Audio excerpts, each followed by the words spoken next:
Bonjour à toutes et à tous, ravi de vous retrouver pour un nouveau numéro de Cela se passe en Savoie-Mont-Blanc, une émission coproduite avec le Conseil Savoie-Mont-Blanc.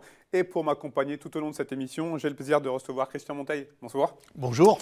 Vous êtes le président, donc je rappelle, président du département de la Haute-Savoie.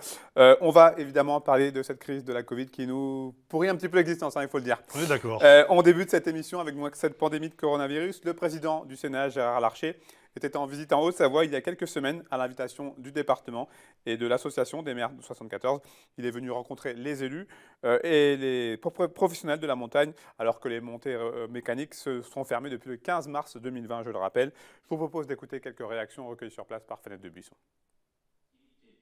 Écouter, partager, faire le point parce que l'exécutif, le gouvernement a pris un certain nombre de décisions que nous soutenons. Certaines vont avoir besoin, on le voit bien encore, de l'ajustement et de l'aval du Parlement, mais aussi être extrêmement concret parce qu'on voit bien que si on ne traite pas de manière territorialisée, si on le traite uniquement avec des décisions verticales, on n'atteindra pas l'objectif qu'on veut se fixer. Les médecins de montagne, les hôpitaux, les problèmes d'amortissement d'un certain nombre de communes, tout ceci je le remène.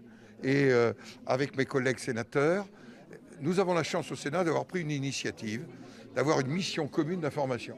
On n'est pas dans des débats où on s'oppose.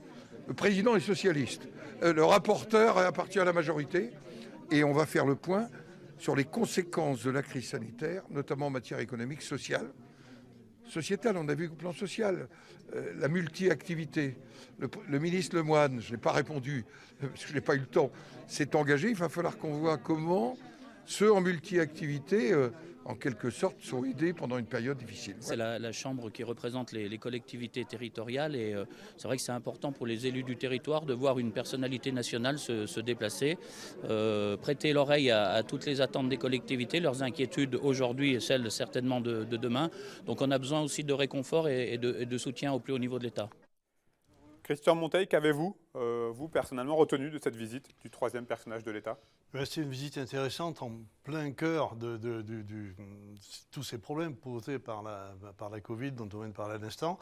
En un moment où les collectivités doivent serrer les rangs et se soutenir les uns des autres, nous avons dans ce département d'Haute-Savoie, avec les Savoyards, déjà mis en place ce projet d'assises de la montagne que nous allons commencer à mettre en place dans les semaines qui viennent, de façon plus urgente et plus immédiate. Dès que le Premier ministre a annoncé la non-réouverture des stations, nous avons mis en place un produit pour accompagner les communes, pour accompagner également les associations, les ski clubs et pour reprendre les saisonniers, les travailleurs saisonniers qui sont sortis ce qu'on appelle, ce sont les trous dans la raquette, pour qu'on puisse les accompagner. J'ai posé la question au président du Sénat pour voir si on pouvait diminuer l'âge d'éligibilité au titre du RSA de 26 à 22 ans. C'est trop compliqué, c'était improbable. On a pris une autre disposition. Donc c'est un échange important et qui va produire des effets immédiats et qui a produit des effets immédiats auprès de l'Assemblée départementale.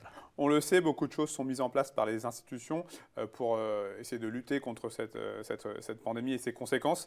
Vous, au Conseil départemental, vous avez décidé de soutenir deux filières en très grande souffrance, la montagne et la culture. On commence avec la montagne, vous l'avez un petit peu évoqué, ces assises du tourisme alpin organisées conjointement avec le département de la Savoie qui vont avoir lieu. En quoi est-ce que ça va consister très précisément ? Eh bien, tout d'abord, nous avons décidé de profiter de toutes les informations dont bénéficie le Conseil Savoie-Mont-Blanc avec son agence, toute cette mine de données sur l'économie, sur son activité, sur les difficultés rencontrées par les acteurs au quotidien sur le terrain, nous inspirer aussi des réactions de la montagne. Certains secteurs ont pu malgré tout s'adapter, d'autres se transformer, d'autres rester dans la vocation initiale. Et c'est tout un travail qui va se faire dans les 3 ou 4 mois qui viennent pour qu'à la rentrée, les nouvelles équipes départementales puissent s'engager dans un vrai plan d'action. Est-ce que selon vous, la montagne française et Haute-Savoyarde en particulier peut se remettre de cet hiver ? Oui, elle peut se remettre, elle s'en est remise partiellement, mais malgré tout, il faut accompagner les acteurs de la montagne et les communes en particulier. Nous avons interrogé, nous avons demandé à chacune des communes qui portent une station quelles sont les pertes habituelles. On sait bien qu'une station coûte de l'argent globalement à une commune. Quelles sont les pertes habituelles? Quelles sont les pertes constatées en 2019-2020, les pertes qu'on peut imaginer?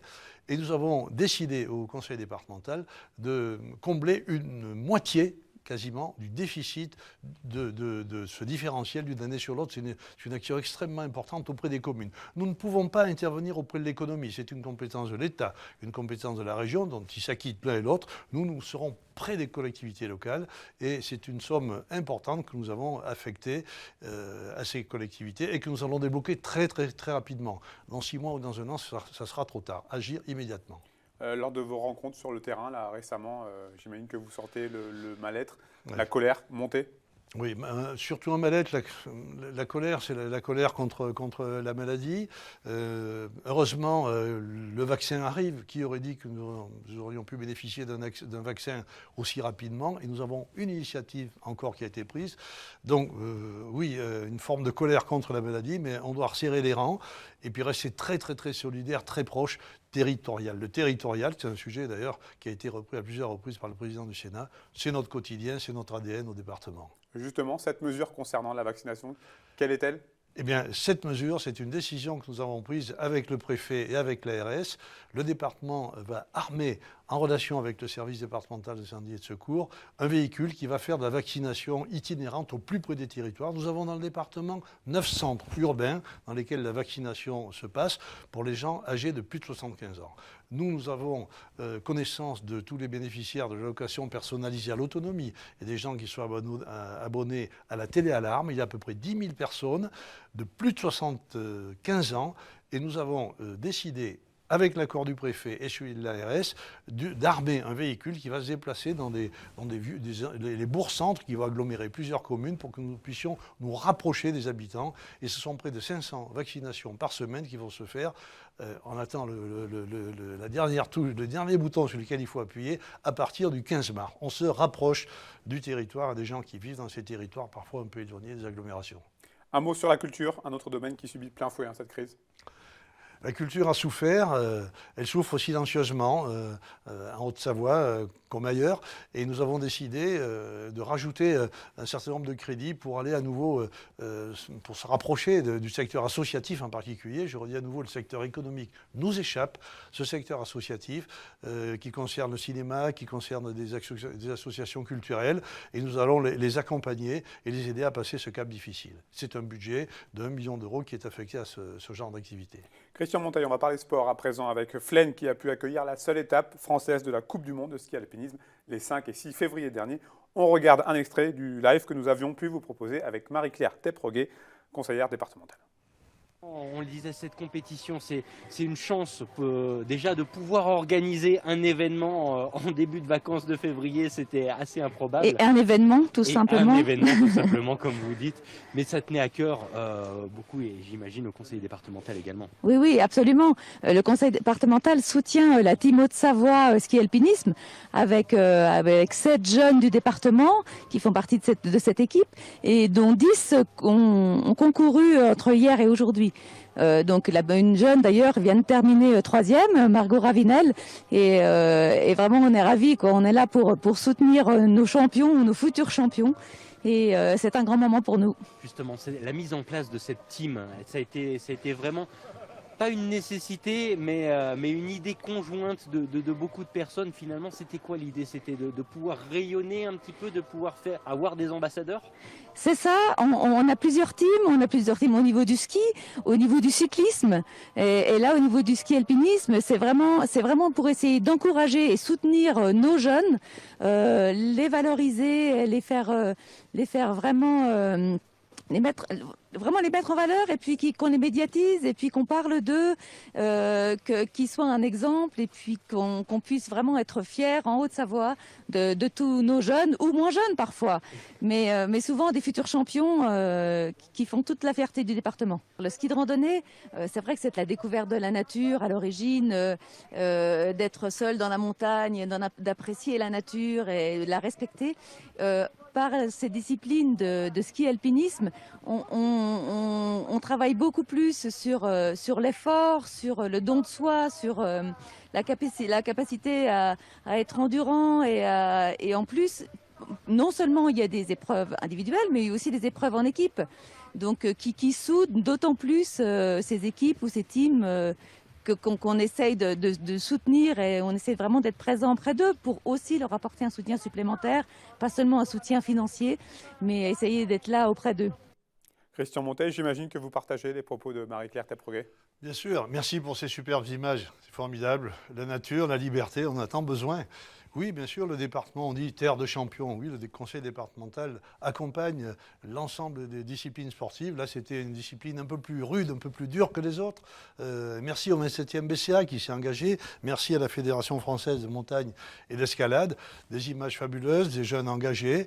Mais ces jeunes, nous les accompagnons aussi dans les collèges. Lorsqu'on a fermé les portes des gymnases il y a 1 mois et demi, nous avons débloqué des crédits pour que les profs de gym dans les collèges puissent emmener les élèves hors les murs pour aller dans la nature. Voilà, nous sommes très très proches de cette activité sportive et je reviens un instant sur l'aide aux ski clubs que nous avons décidé d'apporter.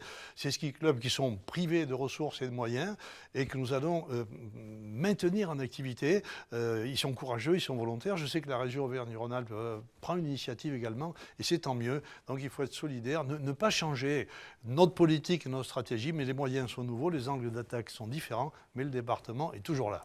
Le camp d'art en ski alpin a pu avoir lieu du côté de Chamonix, tout comme la Grande Odyssée. C'est important de pouvoir et de réussir à organiser ce type d'épreuve avec ce contexte. Bien sûr, si vous voulez, c'est une course de relais d'une année sur l'autre. Il suffit de perdre un relais et l'habitude s'en va. On peut remettre en cause l'accueil de ces grandes compétitions nationales et internationales. Oui, il faut maintenir. Je ne vais pas dire à tout prix, mais presque, parce que c'est notre réflexe. Nous sommes des montagnards et nous avons besoin de maintenir cette activité tout au long de l'année. L'hiver, on vient de le voir, l'été aussi, rendez-vous avec le Tour de France dans quelques temps. Voilà, c'est aussi du bonheur, une façon de conjuguer des plaisirs au moment où on en a vraiment besoin. On va finir sur ces belles paroles. Merci beaucoup Christian Monteil de m'avoir accompagné, d'avoir répondu à mes questions. On se retrouve très rapidement pour un nouveau numéro de Cela se passe en Savoie-Mont-Blanc, pour un numéro consacré à la Savoie. Merci de nous avoir suivis. À très bientôt sur nos antennes.